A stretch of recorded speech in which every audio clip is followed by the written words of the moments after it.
Hello, dear friends. In today's Baku Network new edition, we are having very interesting and very important guests joining us in Baku Network platform.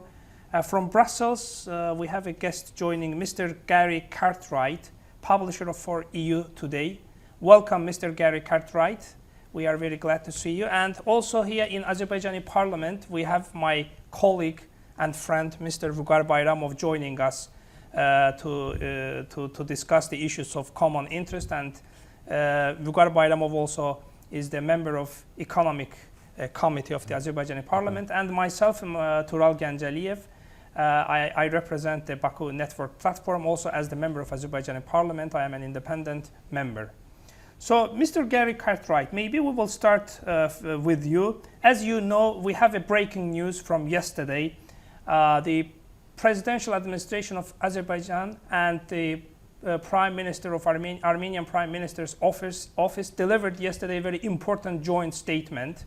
And in this context, I think that this is a very important statement which takes us finally to the final peace signing to the final peace treaty. But beforehand, of course, it's very good gesture both by Armenia and Azerbaijan to change the detainees that we have been holding in Azerbaijan and in Armenia. And of course, this very important step, I think that will take us one more step closer to the final peace. What is your take on this issue, Mr. Гэri Картрайт, please?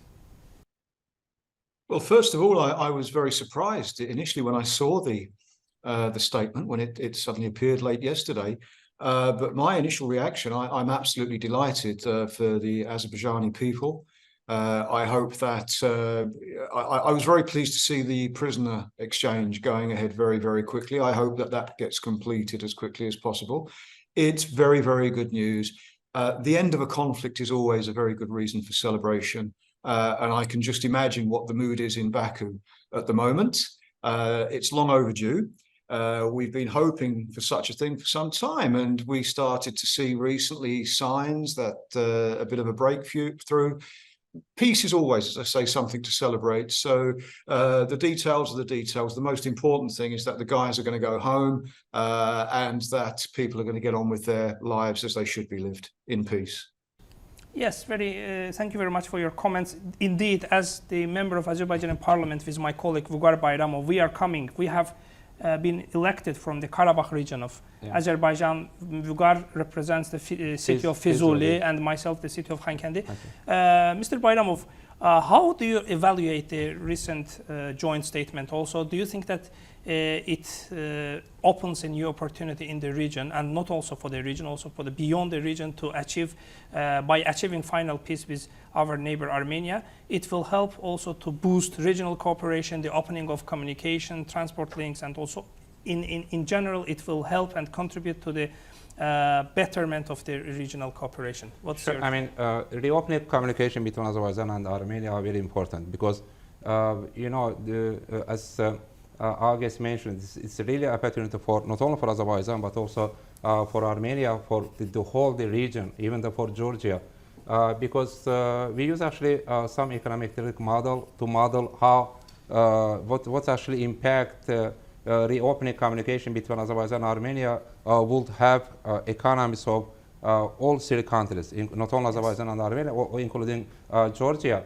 And the model showed that reopening communication would have positive impact on all three countries' economies, not only Azerbaijan and Armenia, because now we have three divided markets in the region.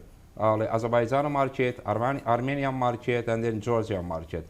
And then if the peace treaty signed between Azerbaijan and Armenia, and also reopening communication between two countries, will actually help to reach or to achieve a single market, because single market is very important for the regional perspective and also development of economic development, because single market means actually more FDI, more foreign direct investment, more investment not only from small and medium companies, but also from large companies, and also investment not only from energy or services sector or tourism, but also more innovative sectors.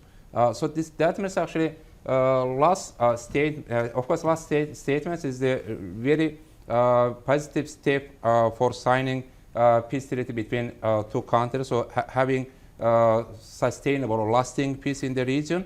At the same time, this actually, once again, such a peace treaty, signing peace treaty between Azerbaijan and Armenia would have positive economic impact on the region. Of course, reopening communication means that opening also communication between Azerbaijan and naзвal through Zangezur, which is really important, having a Zangezur corridor, because Zangezur corridor again, it does not mean only opening communication between main part of Azerbaijan and also naзвal, but also this is also important for all three countries, even the neighbors, because neighbors will also use the Zangezur corridor to import, to export, and the Zangezur corridor will be integrated to east-west corridor, which actually means that having the corridor and also using new communications, all three countries, even the neighbors,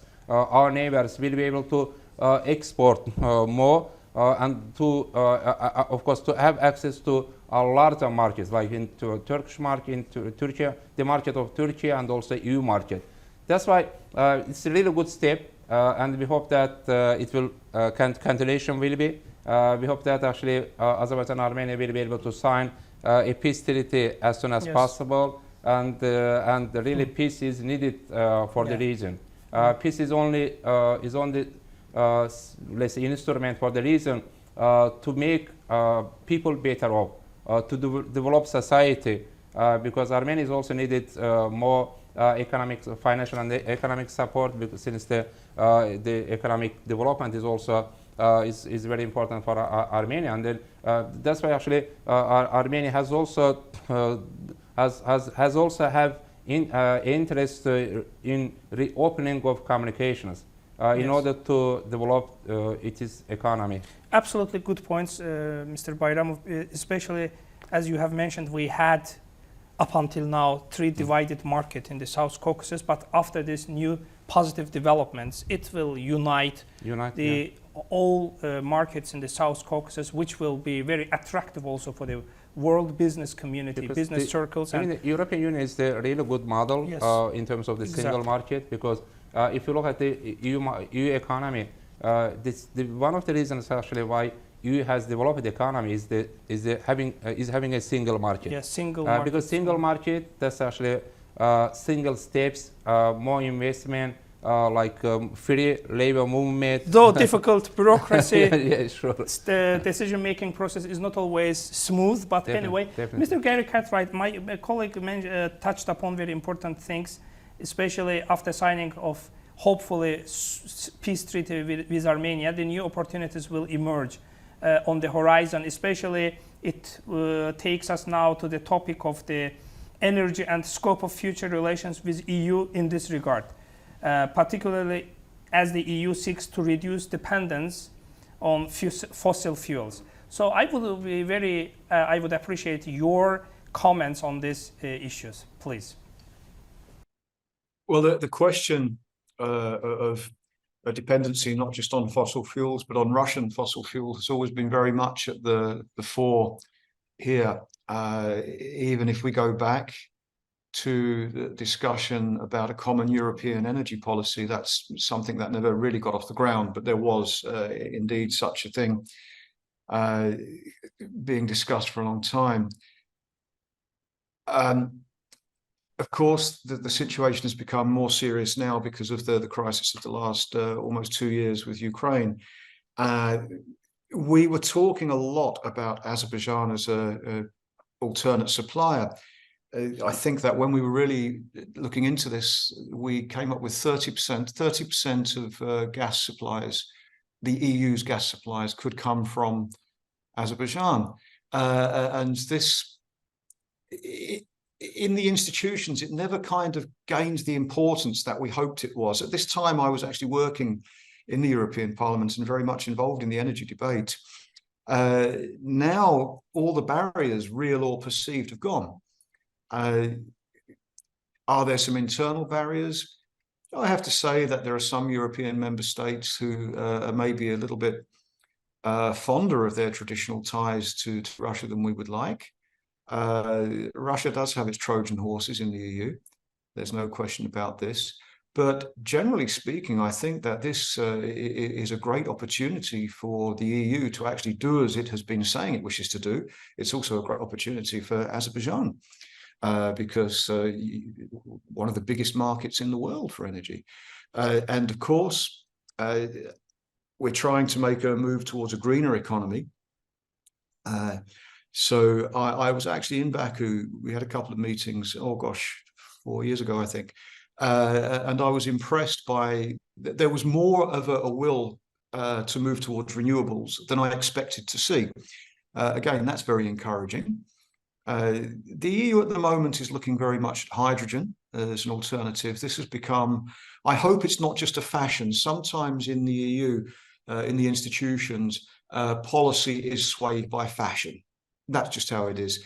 And very often, as is the way in European politics after an election, if there's a major change of political landscape, then the old people's, the old groups' policies are no longer attractive. The new people want new policies. I'd like to see a bit more consistency in the EU when it comes to such things. But yeah, hydrogen is the way forward. I'm hoping, I've no idea what the situation is in Azerbaijan concerning hydrogen. We're still a long way. We're still a long way, but we have seen recently here in Brussels actually looking at hydrogen cars, hydrogen aeroplanes. Are a reality now. But we're a long way from seeing those on the roads. We're still trying to get the hang of electric. It takes a long time to make a transition, but that transition's happening. There must be no question about this. And what better time than to be a part of that supply chain? Yes, of course, transition is always very challenging. You have to adapt yourself, your economy, your system, your understanding, your perception. Even for the developed countries, for the EU, it will take some time, of course, to adapt itself, its economy to the new challenges. You have mentioned Azerbaijan. As Azerbaijan, of course, I will ask my colleague Vougar also to comment on this. Azerbaijan has always stood firm and has always been very reliable partner, not only for the EU, for the different parts of the world. Now, Azerbaijan, after the crisis that EU is facing because of the war between Russia and Ukraine, or the West in general terms, of course, the role of Azerbaijan is becoming even more important. And my president, our president, the leadership of our country has always mentioned that Azerbaijan is ready to continue its cooperation, even despite of the challenges and problems that we are having with some institutions in the EU. In this case, I have to mention especially the European Parliament. Unfortunately, some members of the European Parliament are acting against this perception of that. Sometimes they confuse even topics, setting up so-called human rights issue vis-a-vis energy security or whatever it takes. So in this case, I would like to ask also Mr. Гэри Картрайт mentioned very important aspects, green economy, renewables, which are very important also for the EU. So what's your take, Vougar? Azerbaijan is paying special attention to developing sphere in green economy sector, also renewables. How the situation we are developing now? I mean, energy transition is an important, but at the same time it takes time. Yes. Because it's infrastructure takes time, and also lack of sources. It will take time. But of course, this is priority. In any case, Azerbaijan is supporting green economy, green energy, and Azerbaijan is going also to be one of the partners of EU in green energy cooperation.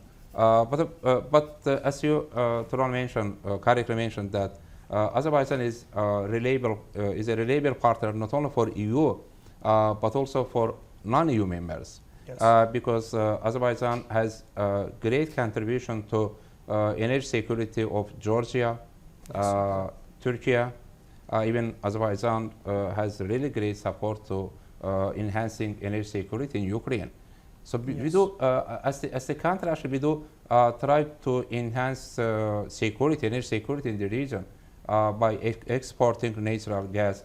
And for EU, in terms of the energy cooperation between Azerbaijan and EU, last year Azerbaijan exported 11.4 BCM of natural gas to the European market. It's going to be expanded. It's going to be increased this year more than 12 BCM.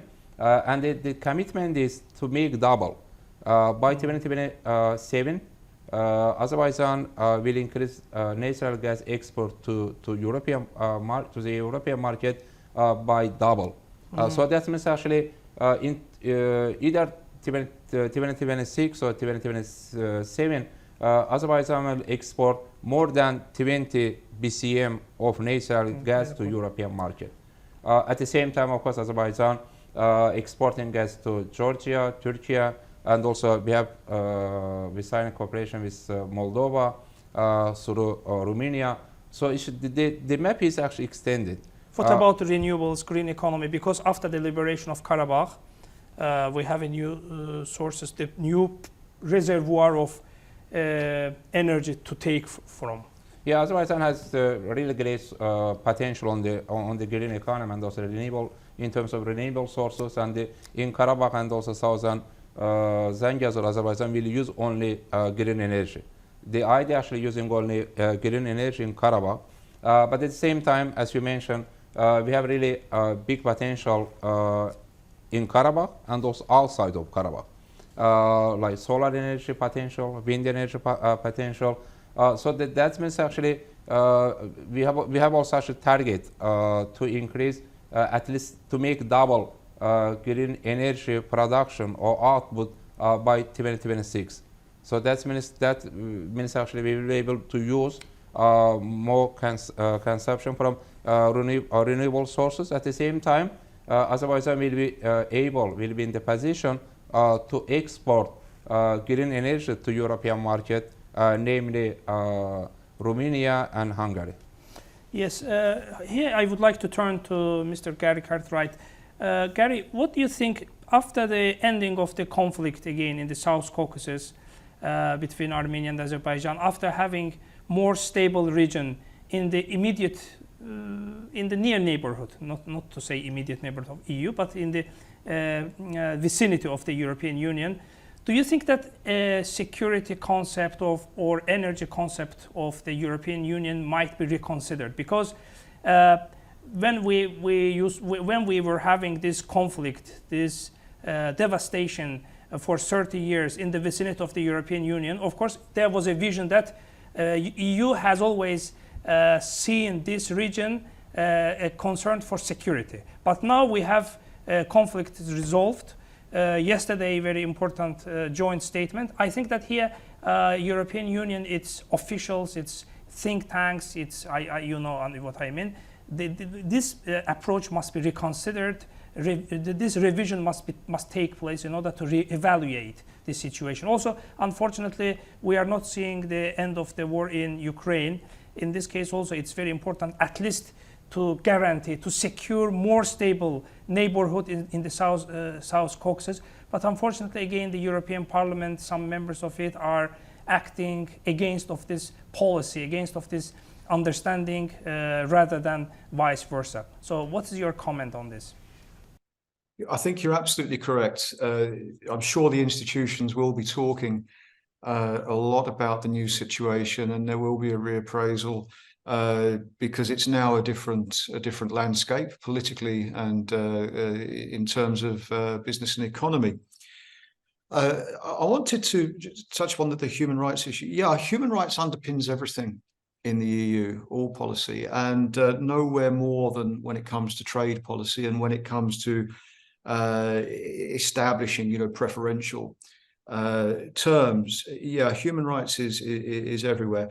And one thing that I would, an observation that I would make is that when it comes to human rights, again, nobody wants to hear about people suffering or being treated badly or deprived of basic freedoms. But there are some things which the EU seems to hold sacrosanct, which I would not say are human rights. They're fashions, they're fads, and they don't take into account cultural differences. An example I would give: many countries, particularly those who may be Muslim countries, might find some of the so-called human rights when it comes to LGBT issues not really quite acceptable in their society. Absolutely. And well, actually, people, and I myself am a very conservative person in this area.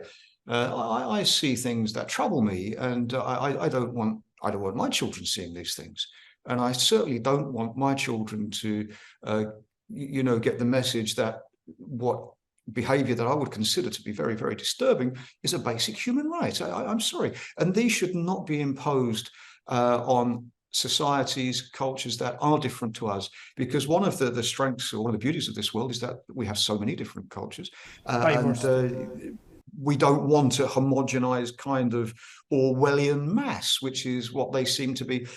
So, yeah, first of all, I would say that if the European Union refuses to do business with people who may be involved in nefarious, there are still countries, for example, where there are slaves. We know this slavery has not gone away. Okay, this is unacceptable, unless, of course, it's Saudi Arabia.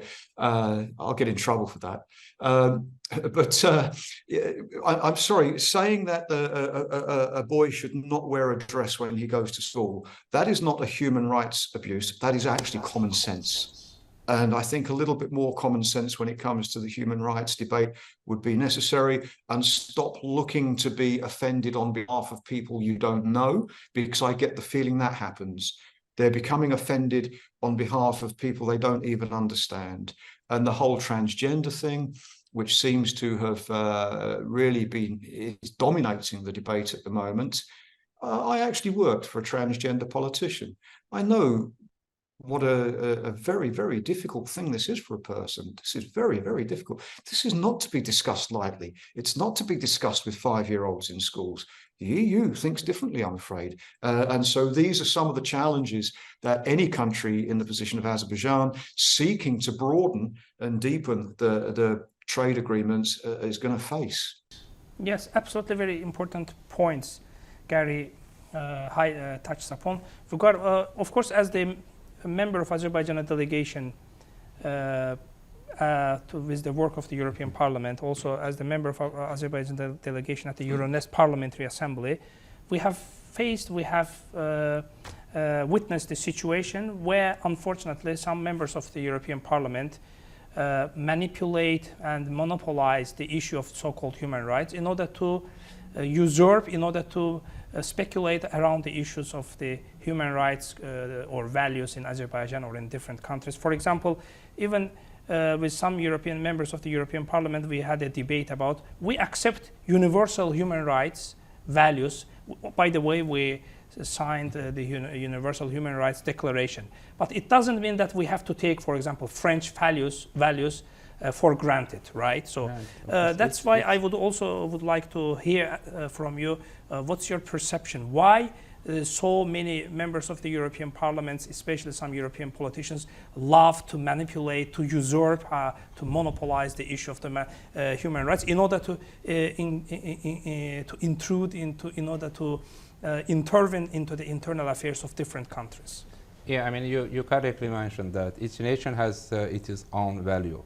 Yeah. Azerbaijan has his or its own value, and we, of course, our value is very important for us. We protect our value, but of course, EU is the major trade partner of Azerbaijan. Yes. More than half of the total trade turnover of Azerbaijan belongs to EU. At the same time, more than 65% of total Azerbaijan export is with EU. at the same, but we have the cooperation between Azerbaijan and the EU is not only on energy sector, but also non-energy sector, non-oil sector, because one of the European countries, the top 5 of Azerbaijan non-oil exporting countries. So we, of course, Azerbaijan prefer deepening and also increasing relations with the EU, because again, it is the major partner.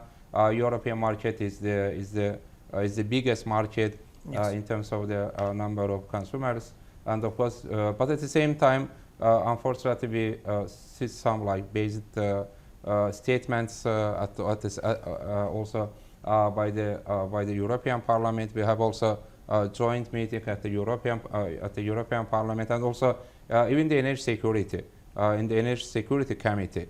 The unfortunate actually discussion was not like more than other issue rather than energy security. Yeah.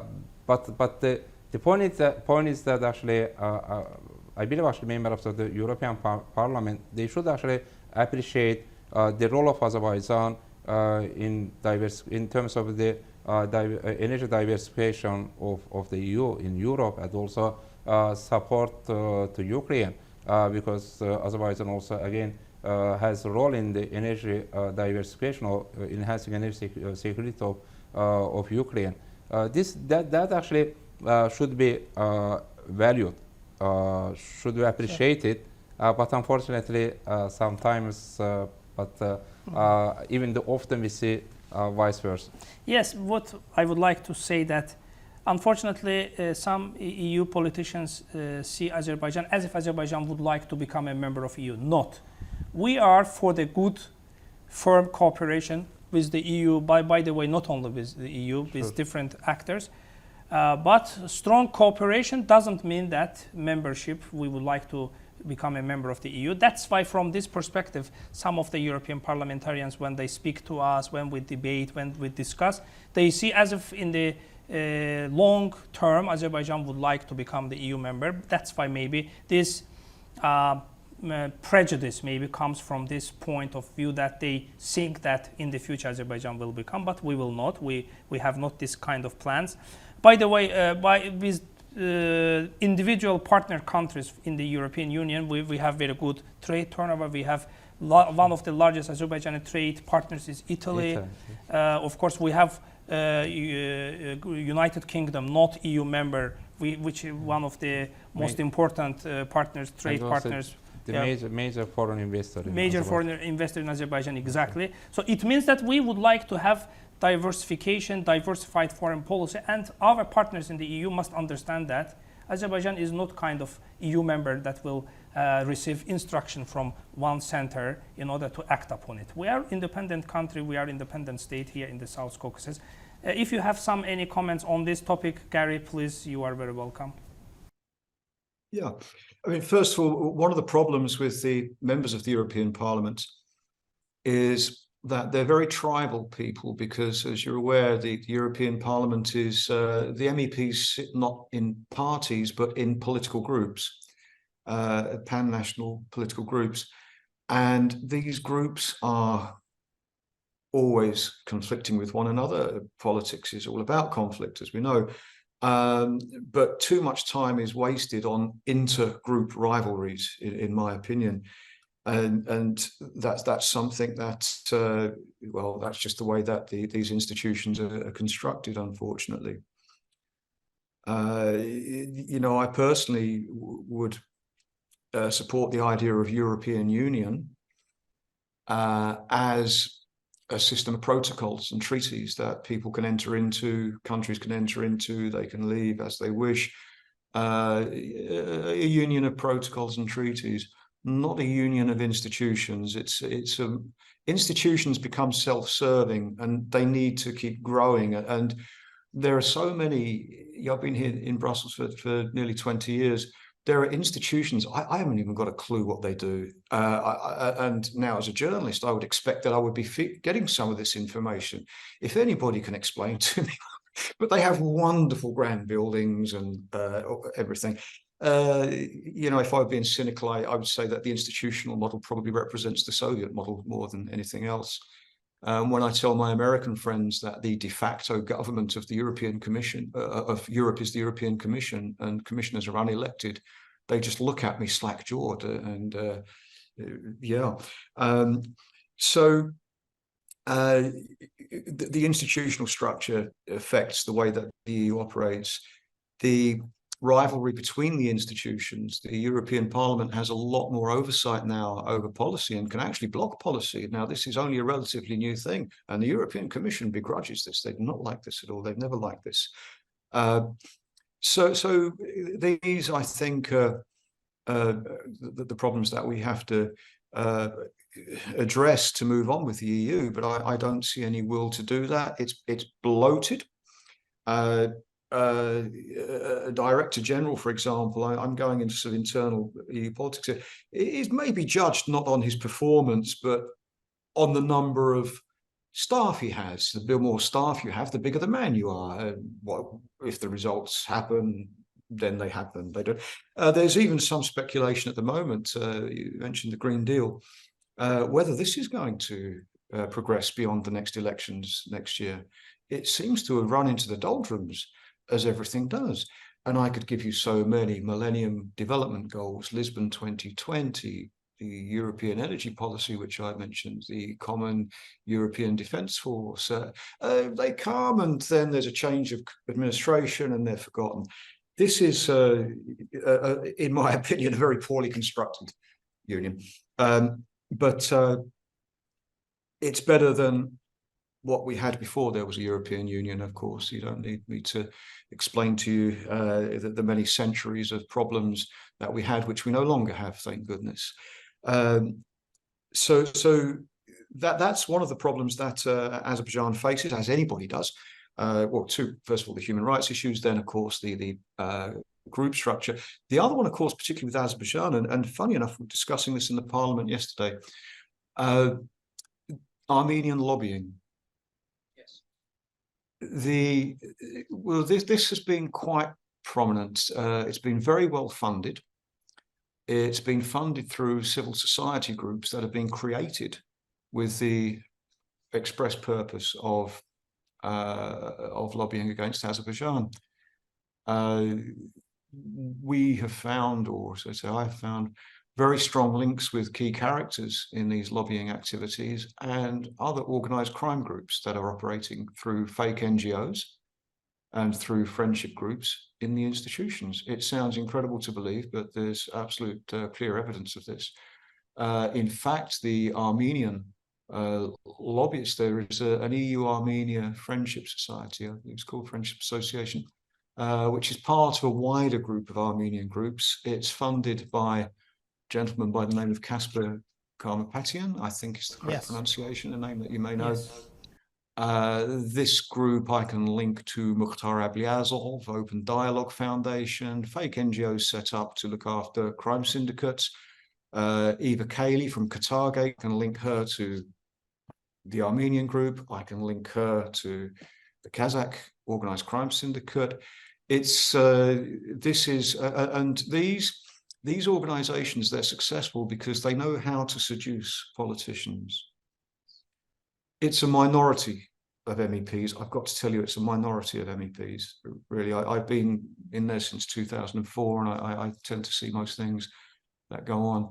But, you know, on the behest or at the behest of Eva Kaili, one fairly prominent German MEP was trying to get the Schengen visas for Azerbaijani diplomats cancelled. I mean, of what interest that was to her, I've absolutely no idea. That did not relate to any of her parliamentary work or any of her life, but one can only speculate as to why she took those actions. And her subsequent actions, which mean that she's still in jail now, may tell us something about the lady. I say she's not been found guilty in a court at the moment, so we can't say too much, but it's not looking very good. But again, when you look at her, when you look at the Armenian lobby, you will see this little, this cluster of friendship groups that can freely operate in the institutions. Now, if you're an NGO or a consultancy, very strict rules you have to follow, very strict rules. And these have become stronger and stronger with every passing legislature because they're aware of the problems. But friendship groups, they can operate freely and with impunity. And the most important thing, of course, is that they do not need to record any financial implications in some of these. For example, if an Armenian friendship group were to take a group of MEPs on a very, very comfortable trip to Armenia, the politicians themselves are required to declare any gifts they may receive, but what happens in Armenia stays in Armenia. And this is the reality. It's not a purely EU problem. It's the same the world over. It's the same in Britain, certainly, but maybe not so bad.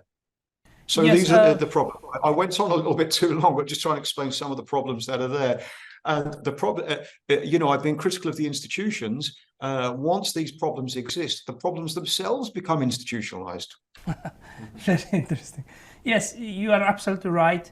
We do hope that, again, after yesterday's joint statement by the Prime Minister's Office and Presidential Administration Office in Azerbaijan, Armenian diaspora and the like-minded, destructive, non-pragmatic groups will not be able to meddle into the affairs of both countries, and we will finally achieve the result. But what we can do, Armenian diaspora organizations, they are very well organized, very strong. But when it comes to, for example, the France, for example, I always was thinking about how on earth the country like France, which is a nuclear power, which is a member of the United Nations Security Council, have been manipulated by a bunch of Armenian diaspora organizations, sacrificing France's foreign policy. These traditions of French policy, French values have been sacrificed just for the sake of the bunch of these Armenian diaspora organizations, which is a very important question. Maybe for the next time we must, or we can evaluate on this, contemplate on this issue. So dear friends, we have exceeding our time. So I would like to express my gratitude and thanks to Mr. Гэри Картрайт, publisher from EU Today, and my colleague Vougar. Thank you, both of you. I hope that we had a very wonderful, fruitful conversation, and let's continue our conversation in our next editions on Baku Network platform. Thank you very much. So thank you, and again, my congratulations on yesterday's statement. I'm very pleased. I'm very pleased, and I look forward to the great successes that we've got in future. Thank you very much. Thank you.